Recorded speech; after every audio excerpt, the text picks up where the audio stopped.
So I just got an email that the Kuat Transfer V2 bike rack I ordered is in stock. So we're on our way to pick that up right now. I'm going to give you my thoughts on the differences between the version 1 and version 2, and whether or not you might want to consider this as your next bike rack purchase. Roll that intro.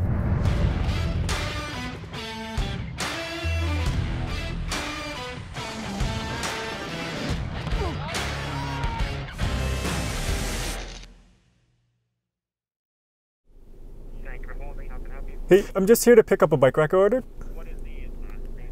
Tang.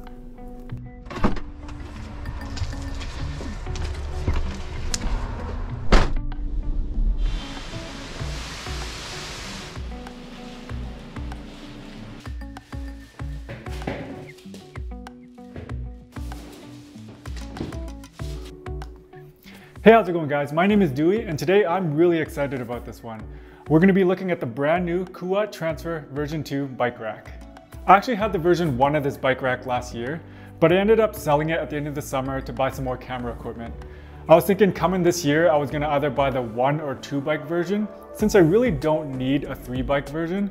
But I was browsing the interwebs and I noticed that Kuat just came out with the version 2. So I thought, you know, it's in stock, why not? It never hurts to have the extra space.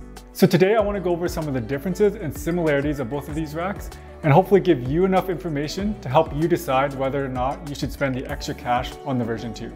The biggest difference between version 1 and 2 is the Flatlock or ball cam hitch system, which is supposed to add stability. The 2-inch hitch versions come with the Flatlock cam, whereas the 1¼ versions come with the ball cam. I never actually had any issues with the anti-lock rattle bolt on the version 1, but it's nice to see that Kuat is making these changes to benefit the end user. The next noticeable change for version 2 is the ability to add a 1-bike attachment to most of their racks. Now, Kuat did offer a 1-bike attachment before for their version 1, but you were only able to use that with the 1-bike hitch model. Now for the version 2, the only model you're unable to add the 1-bike attachment to is a universal 2-bike variant, which fits both 1¼ and 2-inch hitches. Now saying that though, it really doesn't make sense financially to buy the add-on unless you have the 3-bike variant, because Kuat doesn't make a 4-bike rack. This leads me to my next comparison, which is weight and carrying capacity of both of these models. Now I'll add a chart below so you can see the differences for yourselves, but there really isn't a big change in the weight of the racks or the carrying capacities. The racks in the version 2 line that did receive an increase in their carrying capacity though were the universal 1-bike rack and the 2-inch 2-bike rack, which increased from 45 pounds to 60 pounds. Now some of the smaller changes to the version 2 are the ability to carry bikes with wheelbases up to 50 inches from 47 inches previously, and as small as 18 inches from 20 inches previously.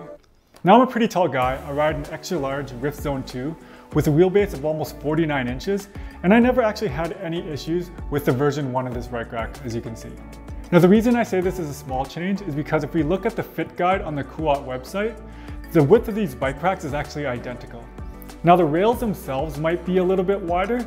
I don't have the version 1 here to compare to, but if you found a really good deal on a version 1, I don't think I'd let this be a determining factor unless your bike had a wheelbase much larger than 50 inches.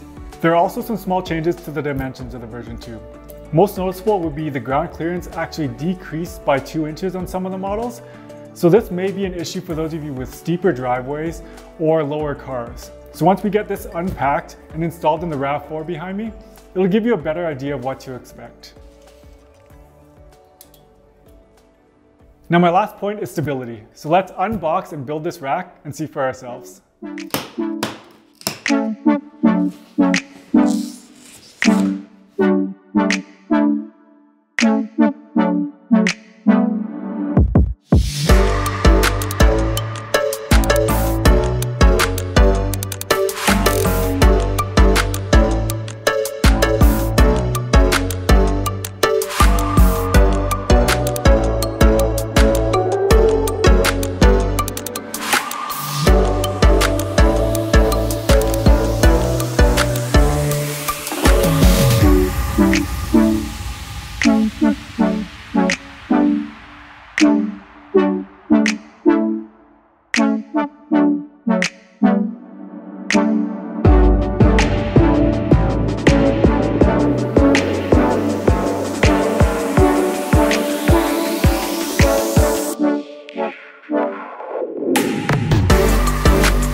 day. If you have any questions, you know where to ask him, or else let me know in the comments. Will you be picking up the Kuat Transfer V2? And if so, which model? Until next time, stay safe.